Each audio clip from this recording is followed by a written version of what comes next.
Nous allons évoquer le monde de l'arbitrage avec Didier Massy. On va rappeler Didier, que vous avez 56 ans. Vous ne les faites pas.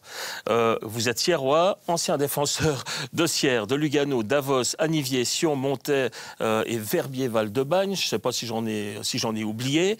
Vous avez été 2 fois champion de Suisse avec le HC Lugano. L'entraîneur s'appelait à l'époque John Sledvall, sacré entraîneur. Vous êtes international au début des années 90. Vous avez côtoyé en équipe de Suisse des joueurs comme Tosio, comme Mazzoleni, comme Eschliman, Montandon ou Eberle, pour en citer quelques-uns. Et un beau jour, vous leur annoncez « Je vais être arbitre ». Ouais, Quelle est leur réaction? Ça les a fait marrer. Ah ouais, ça les a fait marrer.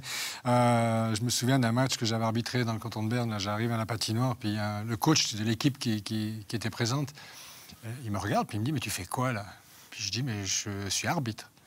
Il n'a jamais réussi à me répondre parce qu'il est parti d'un éclat de rire. Il m'a tourné le dos, il est parti. On s'est revu après le match, bien évidemment. Mais sur le coup, là, il m'a dit ça. Regardez derrière nous, là, on vous voit sur la glace. C'était votre dernière révérence? C'était un contact fortuit avec un joueur. Ouais. Mais il était tombé aussi, je précise quand même.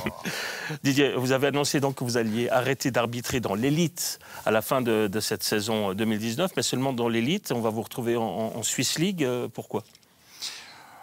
Alors d'abord, plus de 80 matchs par saison, c'est fait environ 60 000 km dans la voiture. C'est toutes ces petites choses qui sont quand même des grands moments où on est seul, où je commençais un petit peu à en avoir marre, mais je me suis dit que c'est dommage. J'avais quand même, de par ma carrière de joueur et d'arbitre, une certaine expérience que j'aurais voulu transmettre. C'est bête de partir comme ça. Alors, sur le coup, je voulais arrêter complètement. Et puis, le responsable des arbitres, la Fischer, m'a mis juste un SMS. Il m'a dit Swiss League, point d'interrogation. J'ai dit, mais tiens, pourquoi pas? Mais le but, c'est pas d'additionner des matchs, c'est de le faire avec des jeunes ou avec des arbitres qui débutent. D'avoir peut-être quelqu'un, une présence d'un arbitre plus expérimenté ou qui a un petit peu les épaules plus larges dans certains matchs en Swiss League. Je pense que ça peut permettre à un jeune de ne pas devoir supporter cette pression. Moi, c'est pas trop un souci, mais c'est un peu le but.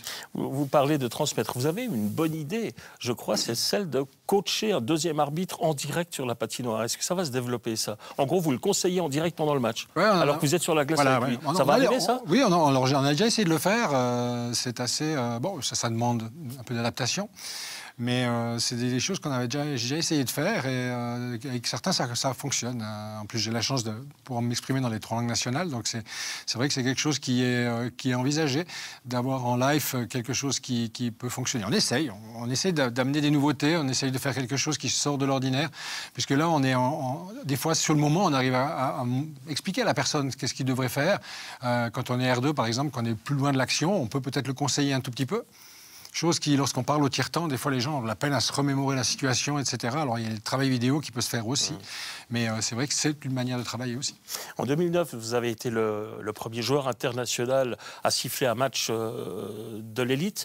Ça, c'est le truc pour grimper le plus vite possible dans la hiérarchie de l'arbitrage, c'est d'être un ancien joueur d'élite et international si possible. Bon, il faut dire que c'est clair, à l'époque, j'avais quand même été pas mal pistonné. Hein, il faut appeler un chat un chat. Donc on est venu vers moi, on m'a dit, est-ce que tu veux jouer le jeu? Alors moi, si je m'engage, j'essaie de m'engager à fond et d'essayer de le faire dans les meilleures conditions possibles. Donc voilà. Et puis, oui, c'était un joli challenge de pouvoir arbitrer en Ligue nationale. Mais c'est clair qu'un ancien joueur a quand même l'expérience, le patinage, il sent le jeu. Je pense que c'est un plus, mais ça n'empêche pas les autres de pouvoir l'acquérir en arbitrant, justement. Alors, vous l'avez vu derrière nous, on est déjà prêt à rentrer sur la patinoire du côté de Košice. J'ai quand même encore envie de vous poser une dernière question. Vous vous souvenez du jour de vos 50 ans? Ah oui, bien sûr. Oui, qu'est-ce qui s'est passé ce jour-là? J'ai arbitré la finale des championnats du monde du 20 à Oufa. Ouais, c'était un grand moment. C'est un grand moment. Championnat du monde junior, c'est top classe. Hein. Je crois que les Canadiens apprécient ça. Hein. Oui, non, c'est... malheureusement, j'aurais pu, à ce moment-là, et d'ailleurs, Eto Bertoletti, à l'époque, avait essayé de le faire, j'aurais pu... Normalement, les arbitres qui sifflent la finale U20 font partie du groupe qui va pour les championnats du monde des grands garçons. Mais malheureusement, 50 terminés.